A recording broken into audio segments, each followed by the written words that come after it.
हिमालय की पवित्र गोद में स्थित कैलाश पर्वत पर भगवान शिव और माता पार्वती निवास करते थे। एक दिन माता पार्वती ने भगवान शिव से वन भ्रमण की इच्छा व्यक्त की। भगवान शिव मुस्कुराए और दोनों वन की ओर निकल पड़े। माता पार्वती उस दिन अत्यंत सुंदर श्रृंगार में थे। उन्होंने लाल वस्त्र धारण किए थे, स्वर्ण आभूषण पहने थे और उनके चरणों में सुंदर चमकती हुई मोजड़ी थी। वह मोजड़ी साधारण नहीं थी, बल्कि प्रेम, पवित्रता और दिव्यता का प्रतीक थी। घने वन से गुजरते समय अचानक माता पार्वती के चरणों से एक मोजड़ी निकलकर धरती पर गिर गई। माता को इसका आभास नहीं हुआ, परंतु भगवान शिव सब जानते हुए भी मौन रहे। कुछ समय पश्चात उसी मार्ग से एक गरीब ग्वाला अपनी गायों के साथ गुजर रहा था।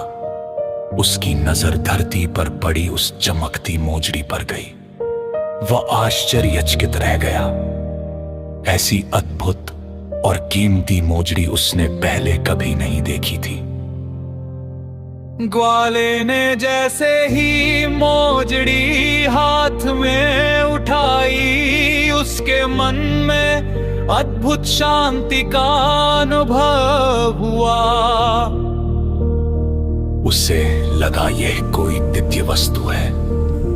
उसने मन ही मन सोचा, जिसकी भी ये मोजड़ी है वो कोई महान और पवित्र आत्मा होगी। मुझे ये मोजड़ी उसके मालिक को लौटानी चाहिए।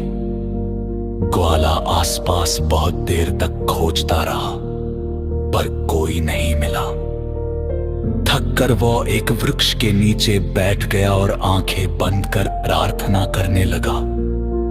हे प्रभु, जिसके चरणों की ये मोजड़ी है, उनसे मुझे मिलवा दीजिए।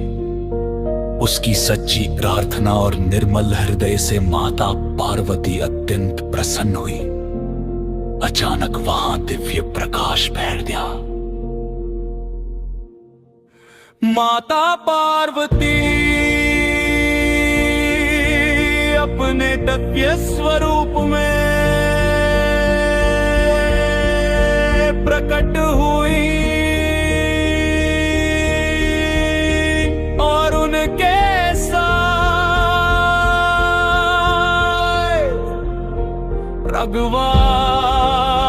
भगवान शिव भी थे।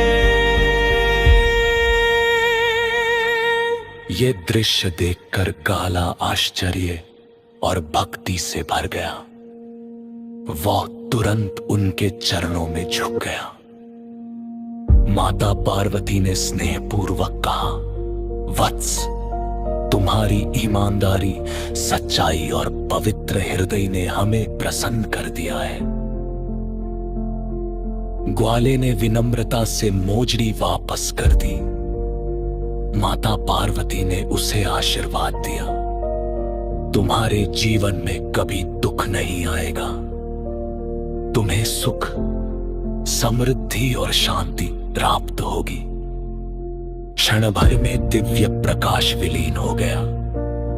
ग्वाला आनंद और भक्ति से भर उठा। उस दिन के बाद उसका जीवन बदल गया। वो समृद्ध हुआ, परंतु उसने कभी अभिमान नहीं किया और सदैव सत्य के मार्ग पर चला।